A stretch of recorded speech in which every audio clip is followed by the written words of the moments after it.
খুৱাব হ'লনে বন্ধু বান্ধৱীসকল এয়া চাওকচোন আজি মই স্পেচিয়েল কিবা এটা বনাইছিলোঁ ব'লক দেখুৱাই দিওঁ তাৰ আগতে কথা এটা কওঁ দেই আপোনালোকেতো মাছৰ ৰেচিপি বহুত খাইছে কিন্তু এই মাছৰ তৰকাৰীখন বাৰু আপোনালোকে খাইছেনে এবাৰ ক'বচোন দেই লাষ্টত মই জানিছোঁ আপোনালোকে এইখন ৰেচিপি কেতিয়াও খোৱা নাই ব'লক ট্ৰাই কৰি দিওঁ মানুহজনে বজাৰ কৰিবলৈ গৈ মাছ কেইপিচ লৈ আনি হাতত দিয়াৰ লগে লগে মনটো থকিব লাগিল কিবাটোতো স্পেচিয়েল বনাওঁ একদম লৰালৰিকৈ মাছ কেইপিচ মেৰিনেট কৰিলোঁ আৰু তাকে থৈ গৈ লৰালৰিকৈ বাৰীলৈ টষ্টলৈ সোমাই গ'লোঁ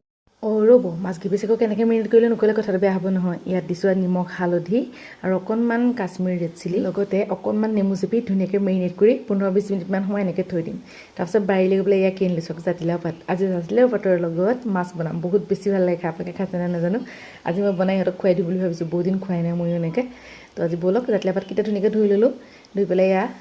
ধুনীয়াকৈ অকণ সৰুকৈ কাটি লৈছোঁ লগতে লৈ লৈছোঁ কেইটামান জলকীয়া আৰু অকণমান পিঁয়াজ তাৰপিছত ধুনীয়াকৈ এইখিনি এটা মিক্সি গ্ৰাইণ্ডাৰত পিচি পেলাই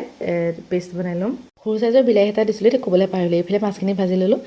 ভাজি পেলাই থাকি যোৱা তেলকণতে দি দিলোঁ কেইটামান গোটা জিৰা তাৰপিছত লগতে এয়া আদা নহৰু তেতিয়াই লৈছিলোঁ সেইখিনি দি পেলাই ধুনীয়াকৈ অকণমান সময় ভাজি ল'ম এয়া ভাজি থাকোঁতেই লগতে মই হালধি আৰু নিমখ অকণমান দি লৈছোঁ দি পেলাই আকৌ ধুনীয়াকৈ অকণমান সময় লৰাই ল'লোঁ তাৰপিছত যিটো পেষ্ট বনাই থৈছিলোঁ সেইটো ইয়াতে দি ল'লোঁ দি পেলাই এতিয়া এইখিনি গোটেইখিনি ইয়াৰ পৰা কেঁচা গোন্ধটো যোৱালৈকে এনেকৈ ভাজি থাকিম মিডিয়াম টু ল' ফ্লেমত ৰাখিছোঁ গেছটো এতিয়া ইয়াতে অকণমান পানী দি দিছোঁ বেছি নাই দিয়া এতিয়া ইয়াত 2-3 মিনিটমান উতলিবলৈ দিলোঁ তাৰপাছতে অকণমান